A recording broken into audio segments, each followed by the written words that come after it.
Ladies and gentlemen, welcome to the newest edition of Dale Center NASCAR Betting, NASCAR Phoenix Betting Preview. It's a Straight Talk Wireless 500 race weekend. We have O'Reilly Auto Parts Series on Saturday, and then we have the NASCAR Cup Series on Sunday, and we have IndyCar. IndyCar is actually on track at the time of this recording early Friday. It's the coveted crossover that we used to get for a few years at the Indianapolis Road Course. I miss them. They were really fun to watch on TV and to attend, especially when we're talking about Indianapolis. I haven't been out here to Phoenix just yet. Not my favorite racetrack, but you want to spice up a boring-ass racetrack, with all due respect to the good people at Phoenix Raceway. You want to spice up something that's objectively boring as hell, make it a double-header with IndyCar, because IndyCar will come here and potentially put on a better show than the Cup Series. Maybe not O'Reilly, but to me, Phoenix has always been one of the most boring racetracks ever. Consistently, since 1988, one of the most boring racetracks ever. Don't mean to put negative vibes here. I think it's going to be really fun for everybody in attendance because of this NASCAR IndyCar crossover. You also have Netflix racing back coming up this weekend, Formula One. We're here to cover real motorsports, real sports. If you want coverage of non-sporting events, aka Netflix racing, aka Formula One, which is ironically now on Apple TV, just go elsewhere for non-sporting event coverage. We're here to cover real sports. That's NASCAR, that's IndyCar. Credit to you for understanding. Credit to me for presenting the facts in a respectful manner. Why don't we go ahead and talk about it? For Phoenix Raceway, the Straight Talk Wireless 500 weekend. The chalk wins at Phoenix. We've seen it time and time again, even with the craziness that happened last fall with tire grenades, which is something I'm so sick of seeing in the NASCAR Cup Series. Now, I talked about the possibility of that for Circuit of the Americas this past weekend because it was our first technical track race with advanced horsepower, enhanced horsepower versus what we had last year with 750 horsepower. Tires were a non-issue, which is a good sign. Now we come to a completely different racetrack at Phoenix where they were a massive issue in 2025, in particular the championship race. And it makes me want to go pretty light early on Cup. Most of the bets you're going to see here, which by the way, our top 10 crushed last week for COTA. Our top 10 today for this weekend, going to be a lot of long shots because I want to see who is good in practice before I go hammer some of these chalky outrights. And if you've paid attention all week, the books have been horrendous for Cup and for O'Reilly, but there are opportunities available, I believe, and it's just crazy how different it looks versus last week at Circuit of the Americas. At COTA, the chalk usually does not win, and it won last week, and we had a tough Sunday. But if you did watch Dale Center, we had the rare flip where if you watched Dale Center, but you didn't look at my betting cards, you probably profited. Lane Riggs was a great shout out. Kane Honeycutt top 5 hit was shot because of the rain out in qualifying last week for the truck race. I kind of went against it. I'm trying to remember everything else that happened.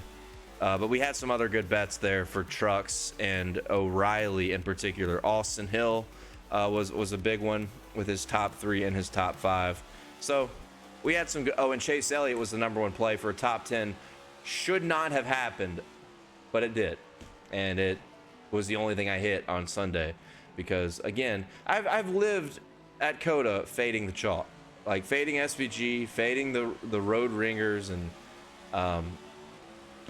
did not pay off. Another bad weekend. It's actually amazing. I tweeted out my betting results up to this point, and everything except for the Daytona 500 and the Cup race at Circuit of the Americas were plus 28.5 units on the year.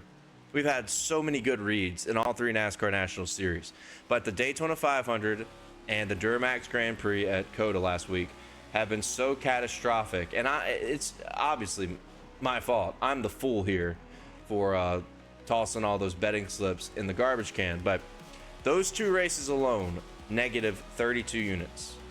Everything else over 28.5 units. So the reads are there, and I think if I can just minimize these, which is typically where I'm good, is minimizing losses, it's going to be another great year. You know, we've been over 100 units in the green back-to-back years in 2024 and 2025. That's covering all 3 NASCAR National Series. We are in the green in O'Reilly. We are in the green in trucks, but it's been a tough start for Cup just because of 2 bad betting cards. Just the nature of this world. But we're going to have a big rebound this weekend here at Phoenix Raceway for Cup and O'Reilly. I would like to potentially do maybe some fun parlays, including IndyCar, depends on how they're going to play odds when qualifying's over with on Friday afternoon, but we're going to explore it. And I've got some parlay options, some degenerate parlay options at the end of the program, like we always do. But let's get into our top 10. Reminder, the top 10 is going to be a lot of long shot guys, because the chalk is for post-qualifying in my mind. The odds are too bad all around. If I had 3 guys I could pick right now, I'd pick Blaney, Byron, and Bell. There was a time on FanDuel you could get Blaney at plus 650 and Byron and Bell at 8-1. That came and went pretty quickly. Not sharp enough to get it. So to me, there's nothing available in terms of the favorites that is worth my time until I see cars at the track, until I see what the tire wear is going to be like with the new horsepower increase.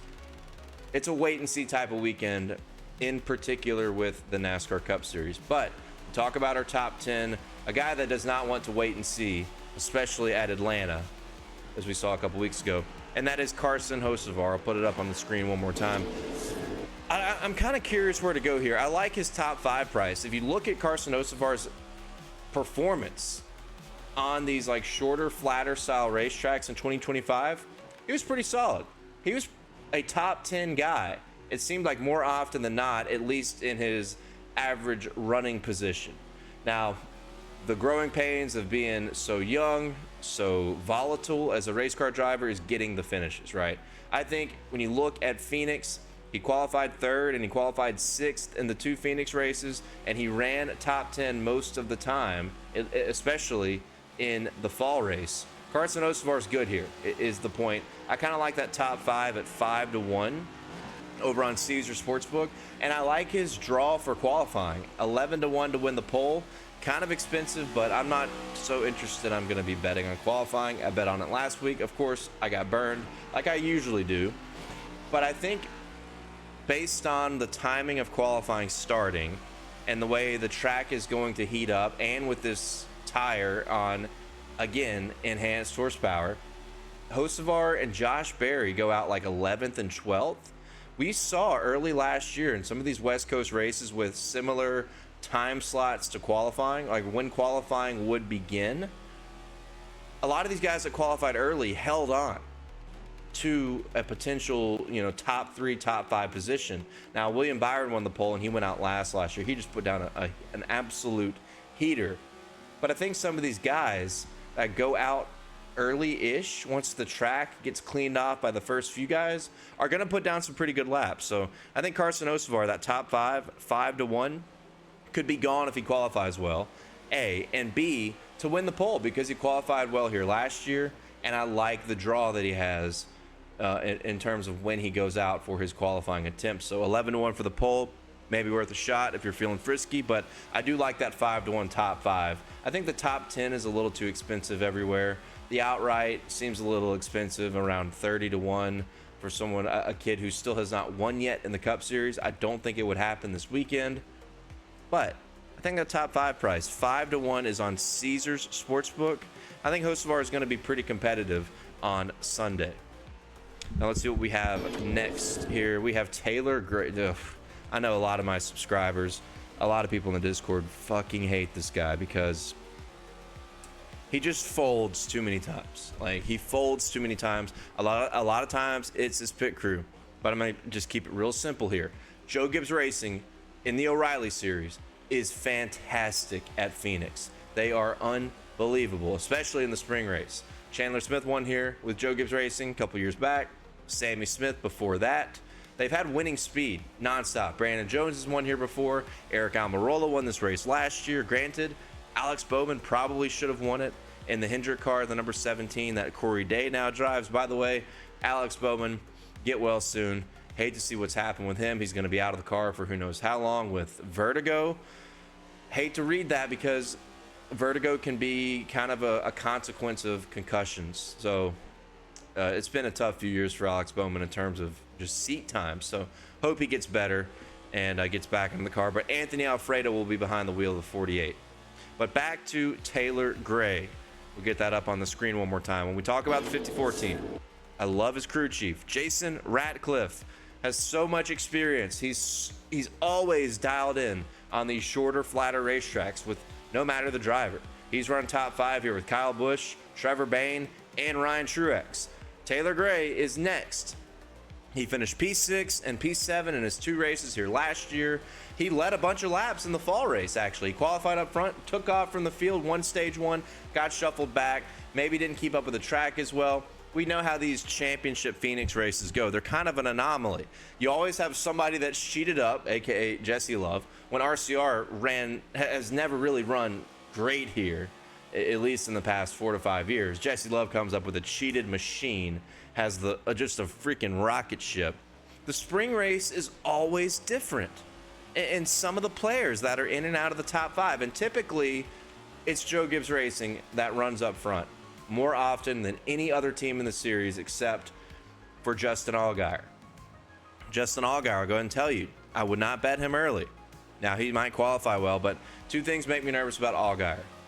1, he doesn't have Jim Pullman on the box anymore, who he had a tremendous amount of success with.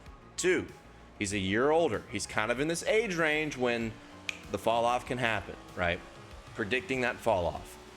I like JA. I think there maybe are some uncertainties. He always leads laps here. He always never wins. He is always too expensive at 3-1, 4-1 range. Let's see what happens in practice. See what happens in qualifying. But I lean JGR. You're gonna throw Taylor Gray at me at 14-1.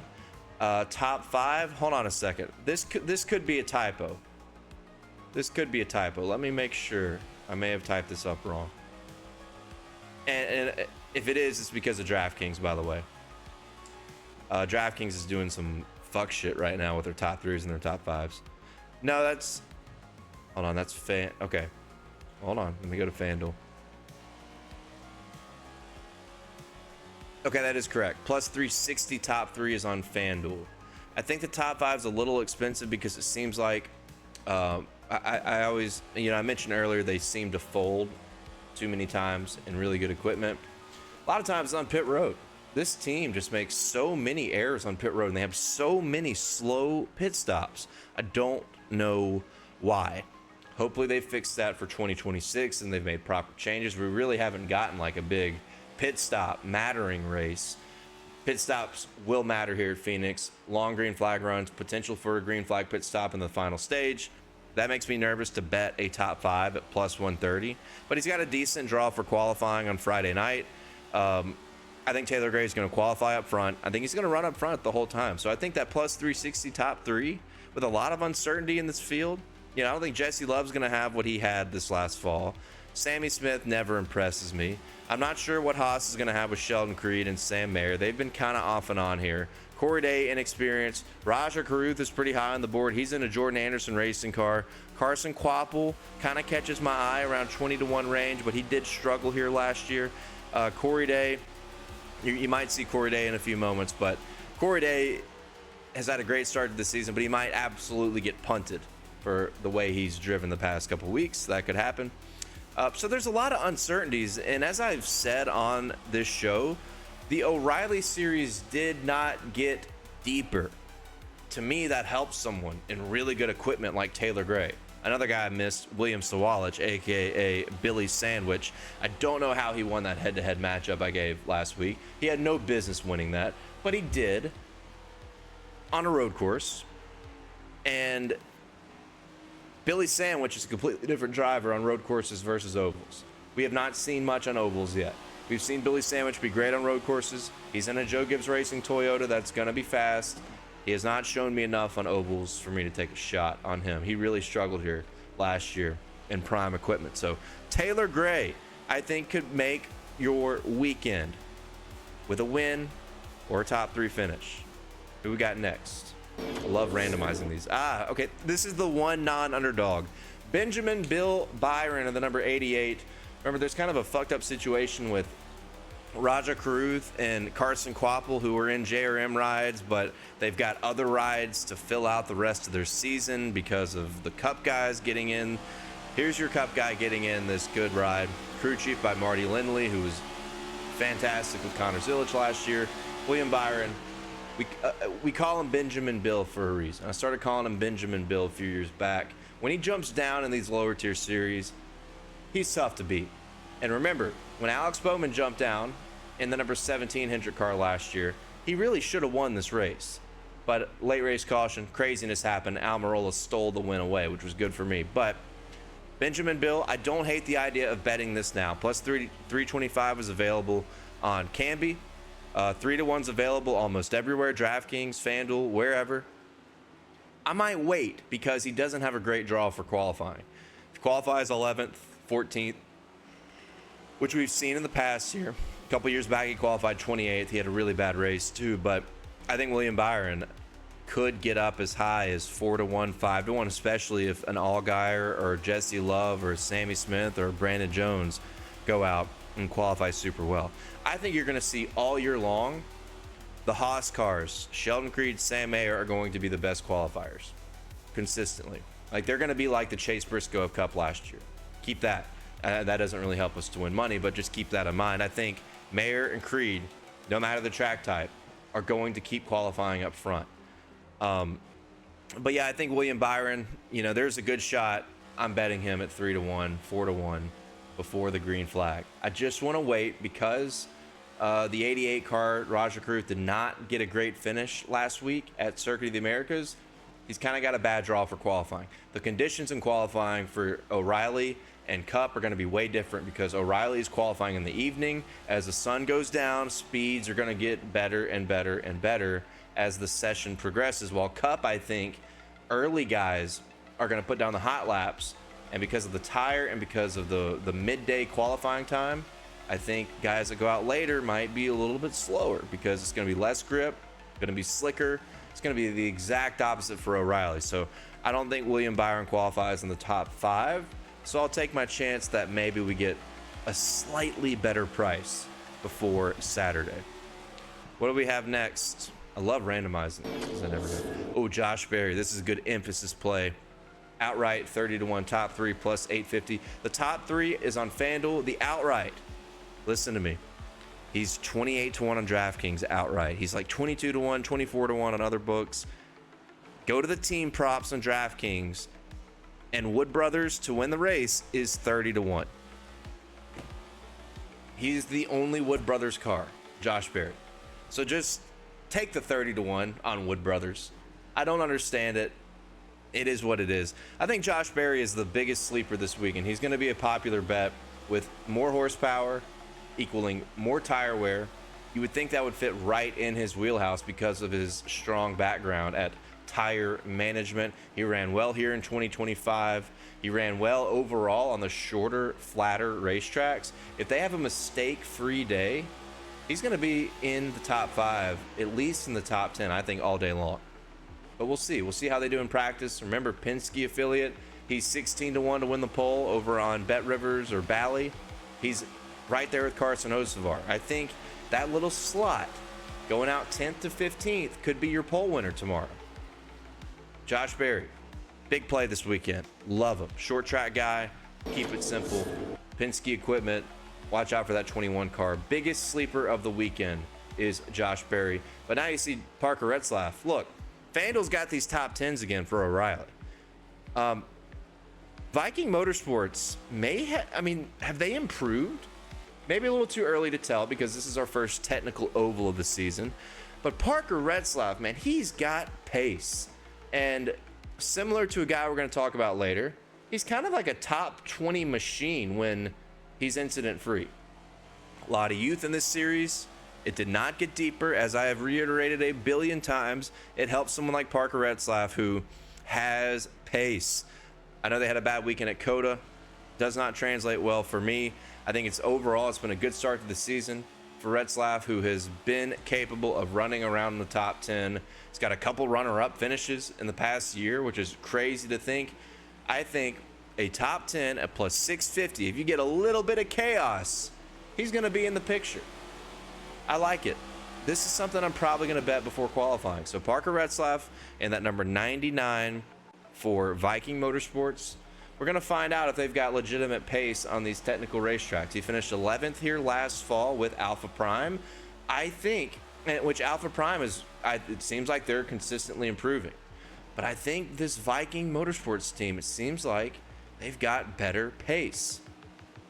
Guess we'll find out on Saturday, but I like Parker Retzlaff plus 650 for a top 10 on FanDuel Sportsbook. Moving on, Brandon Jones, kind of an auto bet for me at Phoenix. He's only won here once back in 2020. I think he was in the 19 car when that happened. He beat some Cup guys when that happened. I remember because he beat, I think Kyle Busch was in a Twix number 54, and he beat him in that car. You can correct me in the comments, but I think that's right. And he beat another Cup guy too, like Chastain or somebody. Anyway, Brandon Jones is one of his better racetracks. I think the top 5 price is a little too expensive if you're giving me close to even money. He's too tumultuous. He doesn't score top 5s enough. He averages like 6 to 10 top 5s a year. Even money top 5 is not worth it to me until I see cars hit the racetrack. Brandon Jones is really good here. He's run top 5 here 2 in a row. He's won here, as I said, multiple podiums. Brandon Jones 15 to 1. Let's just stick with the equipment and stick with this narrative of the series did not get deeper. And we're coming to Brandon Jones, one of his best racetracks. So give me Brandon Jones 15 to 1 outright. I think it's worth a shot. Don't give me the top 5. Top 3, a little pricey too. As we talked about, the books kind of screwing us over on odds, which people are complaining like it's never happened before. Honestly, this is pretty typical for Phoenix. It is a chalky race.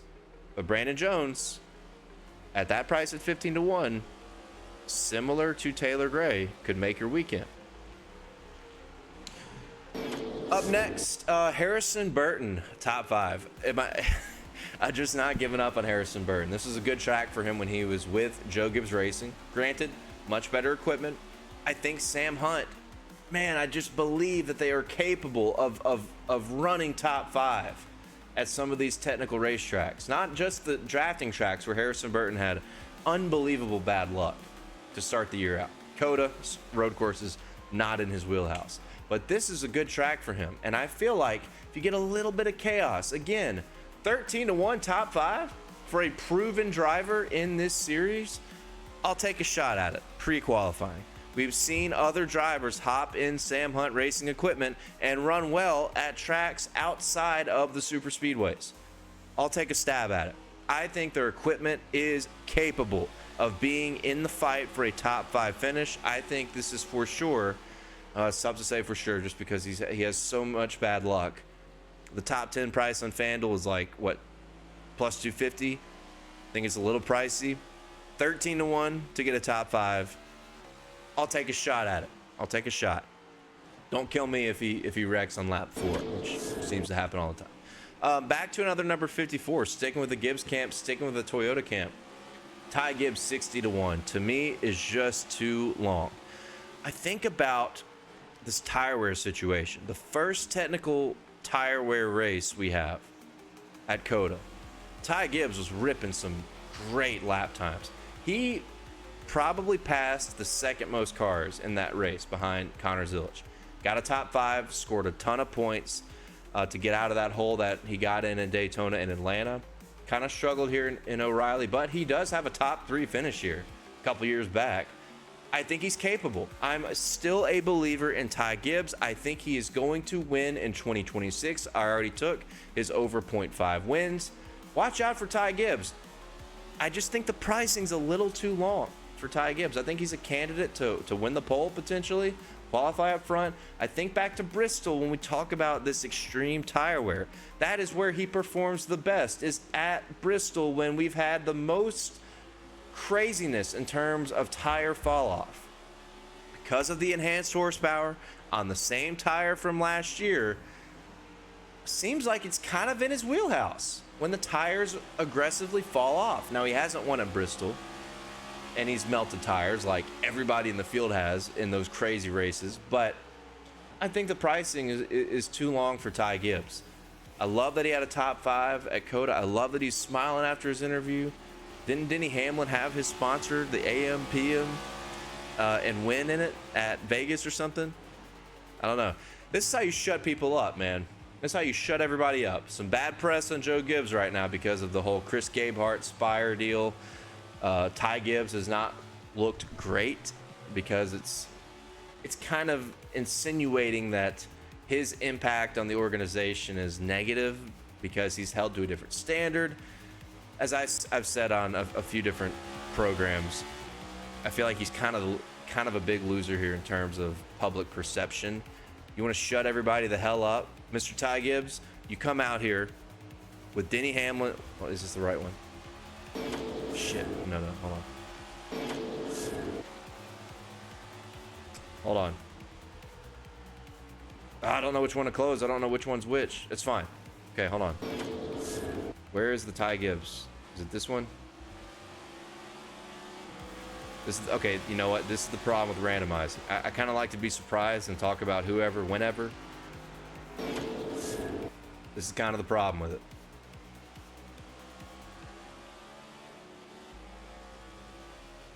Will Harrison Burton please get off my screen?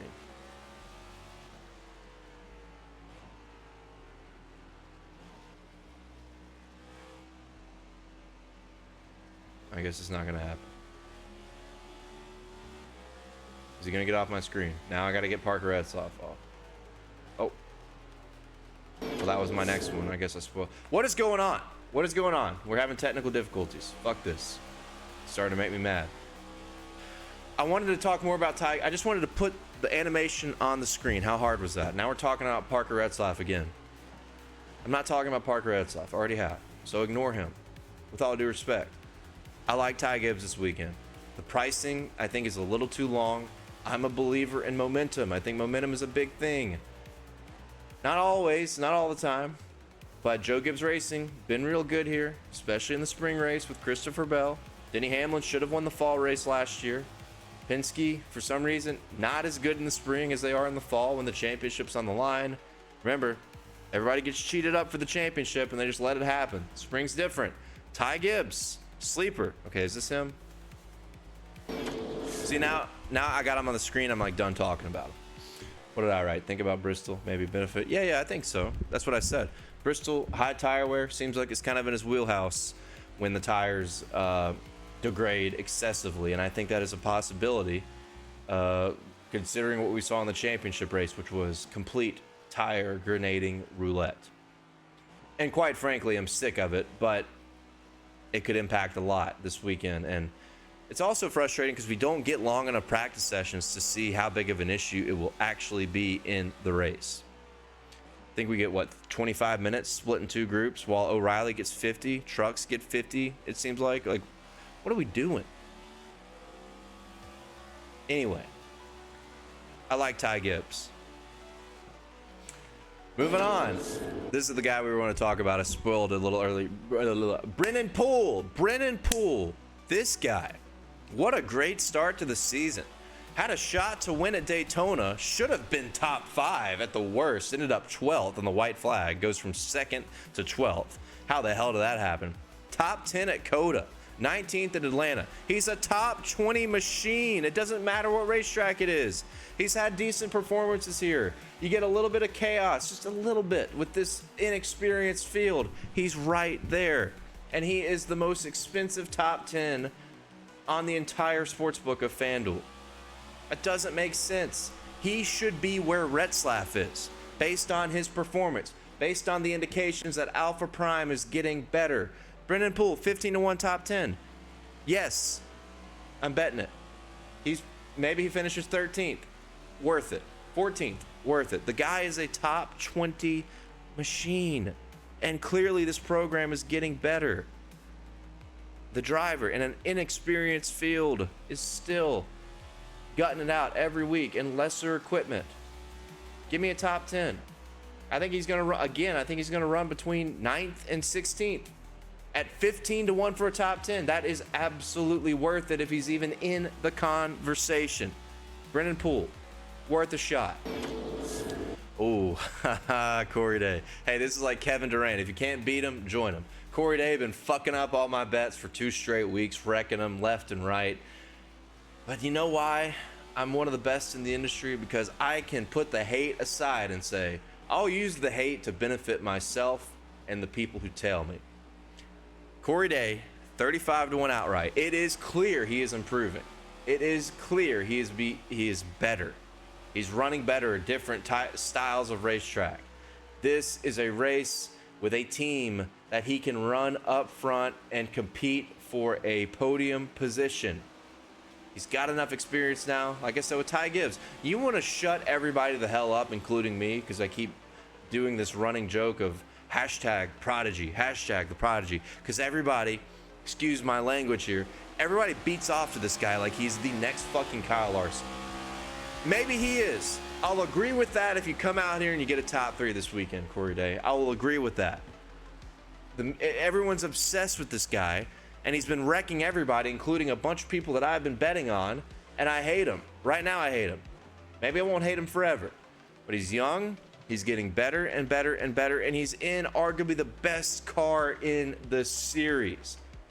So I look at the pricing here and I say, okay, 12-1 for top 3, 35-1 outright. I'll take a stab at it. The car that should have won this race in 2025 with a different driver, of course.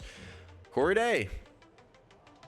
This is what I said earlier. This is why another reason why I don't want to bet that top 5. If he doesn't win or run top 3 in front of the field, he's probably going to get fucking wrecked by somebody. So, and that's typically what happens, man. You keep ruffling feathers the way that he has ruffled feathers. A lot of drivers are starting to shit talk him. My tweets that have shit talked him have been liked. I'm not going to say who, because I'm respectful. I don't put people on blast. Multiple O'Reilly Series drivers. Couple guys have liked my tweets shitting on Corey Day. That's not a good sign for Corey Day. You know, this is kind of, we're entering the stage of teach this kid a lesson type of event that might happen soon. It could happen this weekend. So I don't want to bet his top 5 if it's going to be 3-1, 2.5-1 on all these books. But I'll take a sprinkle on the outright in the top 3. I can guarantee you right now, he's going to qualify well on Friday night. Fact. I would be shocked if he doesn't qualify top 5. It's clear he's got speed and he's got pace. Hell, this is the week. If he's running second on the white flag, fucking mow a guy over and get us the victory, Corey Day. Then I'll turn. Again, Kevin Durant, you can't beat him, join him. I want to join the Corey Day hype train if he'll wreck other people for my benefit and for your benefit. So we'll take a shot on Corey Day this weekend. I think that's everything. Did we go over? I think that was 10. One more time. Let me make sure. Yep, that's the last one. There you go. Enough said. That's our Dale Center top 10 plays. I'll give you a quick recap here. The Dale Center top 10 Phoenix plays in order: Benjamin, Bill, Byron, Josh, Berry, Parker, Retzlaff, Brandon Jones, Carson Hocevar. I told you guys this is going to be an underdog type of program because the chalk will truly come out in practice and qualifying. There will be bets on favorite outrights. I can guarantee that. Phoenix, the chalk wins, but here are some opportunities elsewhere. Everything in terms of my unit count, my unit allocations will be revealed on DubClub.win. Click the link in bio to see all of my bets for the 2026 NASCAR season. You're about to see everything pop over your ears. Benjamin Bill is obviously the emphasis play for O'Reilly. I like him for Cup too, by the way. I just think the price is a little too high. The hold is crazy on all these books right now. So that's kind of where I'm leaning heading into the weekend. But Phoenix, in terms of outrights, top 3s is all about the chalk. And those 10 plays, because of most of them except this one are kind of long shots. You hit a couple of those, you're gonna have a good weekend. So I really like those early leans. I didn't put any unit allocations on that list because I have bet nothing. I've told my Discord I'm gonna be patient this week. I'm gonna bet some of those that I showed on the screen, and you'll see them at DubClub.win. That link is in the bio. I will bet some of those, but we're not going heavy at all before cards at the racetrack. I'm talking maybe 5 to 8 units combined between O'Reilly and Cup before we hit practice and qualifying. Practice for O'Reilly, I think 6 p.m. Eastern time, 7 p.m. Eastern time. Practice for Cup, noon Eastern time on Saturday. We're on the West Coast. Kind of gets me a little fucked up. Anyway, let's do our parlay segment now, ladies and gentlemen. As you see, just a reminder, DubClub.win is where I post all of my bets. I've teamed up with DubClub once again for 2026 to post all of my NASCAR betting cards. Tell you what, man, I really love that platform. Love it. I went on my spill earlier in the year about kind of the reputation it might have from some scummy people. I love the platform. I love it, and I'm not in that category of the scummy. Very, very transparent, honest, and I work my ass off. So let me get this pulled up where we're looking at DraftKings Sportsbook. You're looking at Zane Smith, by the way, 9-1 top 10 on DraftKings.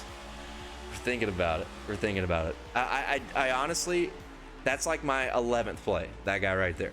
He ran top 10 here in the spring last year. I love Zane Smith. I just feel like I constantly jinx this guy.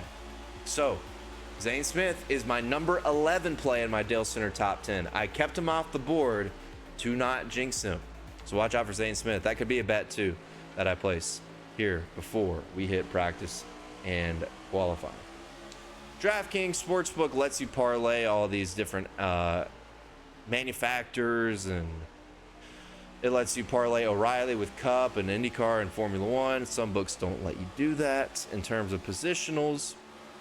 DraftKings is on some fuck shit. I don't understand. They're actively trying to deceive people. They want you to, if you've been betting all year, you expect that to be top 5, right? So they want you to look and be like, ooh, top 5. Whoa, Josh Berry 8-1 for top 5. Let me bet $50 on that. And then you're like, oh shit. People do it all the time. It happened in the Discord last week in a different area. Someone accidentally bet a championship bet instead of the race bet, but you get my point. Why do they have top 3s out here? And then this is winner, top 5, top 10. What the fuck is going on? I like DraftKings, but come on. This is active deception. Anyway, we're going to make a parlay. Again, we'll do the round robin since we hit that one at Coda. I don't know how my hypothetical round robin did last week. I figured if it did well, a viewer would have told me it did. So let's start with O'Reilly. We're going to make another round robin that I put some work in. And again, if I bet this, I'll let you guys know on DubClub.win. We're going to start with a William Byron, Benjamin Bill top 3. This kind of protects you if Gibbs is really good, if Allgaier miraculously wins. This kind of protects you from some other top dogs and top organizations winning. So let's take the top 3 because it's not that juicy. I mean, this could be a max bet, minus 140. Again, I don't think they're going to qualify super well because of their draw. So I think that price has potential to get better. Sticking with O'Reilly, we'll go. I'm high on Taylor Gray, so let's go Taylor Gray, top 5. I'll never bet these outright. They're too expensive because of how volatile these drivers are, but for a round robin parlay, why not? And then gotta have some long shots, right? Look, where the hell is he? Mr. Parker Retzlaff. Is Viking Motorsports, are they turning the corner? We'll find out. 25-1 for top 5. I'll throw that in there. Why not? Gotta have a few dogs in these. Now we move on to Cup. And we will go with a Ty Gibbs top 10 at 3-1. We'll go with a Josh Berry top 10 plus 135. Top 10 in both Phoenix races last year, so really like that one. We'll go with a Ryan Blaney top 5 because I mentioned earlier Penske hasn't been as good here at Phoenix in the spring. Ryan Blaney's been pretty damn good here. I think they blew an engine here last year. That probably misleads the box score, if you will, but Ryan Blaney's been good enough to warrant a top 5, not super juicy. We will go with a couple more dogs. I don't know if you guys remember, man, Legacy came out here swinging at Phoenix. They qualified super well with Eric Jones. They ran pretty well most of the day. I think they had issues on pit road, which is not uncommon for them. So I'll put John Hunter Nemechek. He's also in one of the best Mobile One paint schemes I've ever seen, in that number 42. And I feel like Nemechek is better at the flatter tracks. Nemechek, good, short, flat track guy. I feel like that's kind of his wheelhouse. So we'll take a shot at John Hunter at 13-1. And then, of course, Zane Smith at 9-1. So here you go. William Byron, Taylor Gray, Brandon Jones, Parker Retzlaff, Ty Gibbs, Josh Berry, Ryan Blaney, John Hunter, and Zane Smith. Top 3s, top 5s, top 10s. And we will make the round robin here. It's going to be a doozy. We'll go $1 on the 2s, 50 cents on the 3s, 50 cents on the 4s, 50 cents on the 5s. Actually, no. Forget the 2s. Payout is not good enough. Let's go $1 on the 3s, 50 cents on the 4s, 50 cents on the 5s, and 50 cents on the 6s. Let's see. Remember, this is, if you're confused on a round robin, this amount here is per parlay. So you're putting $1 on every single possible 3-leg parlay. You're putting 50 cents on every single possible 4-leg parlay between these 9 drivers that we're betting on. So again, I kind of like the round robins. If your reads are good and they end up being immaculate, you don't have to hit every single leg. You can hit 4, you can hit 5, and you can probably profit if your reads are there. And they have been there many a time. So that's $84 risk on the 3s. Between the 4s and 5s, it's $126. And on the 6s, that is $42. So what are we looking at? About 250? For me, that'd be about 5 units. My unit is $50. So we're looking at, let me get the exact number. 42, 168, 248, $252 for that right there. And if everything hits, you're winning about $1 million. If everything hits. Now, why not? We'll just put the 7s on there. If you go 7 of 9, you'd make some money. If you go now, if you hit all 9, now you're pretty close to about $2 mil. And you're only risking $18 more. So $270 down on this round robin parlay. Honestly, I've said this enough. I think parlays, they are not the way to profit long term. I like to throw these on here for people who do want the parlay action. We had a very successful round robin we gave at Atlanta. We're capable of it. So I give you this option, and if I bet them myself, I will tell you guys via DubClub.win, where I post all of my bets with specific unit allocations. So I really like this one. You kind of need, if you hit the chalk with Blaney and Byron and Xfinity, or O'Reilly, hit a couple more of these, hit like one big long shot, you're probably in the money. Probably in the money. So there you have it. If you win $2 million or $1.5 million because of this, please give me a shout out on the internet, because it would be pretty unprecedented. So anyway, that's what I like.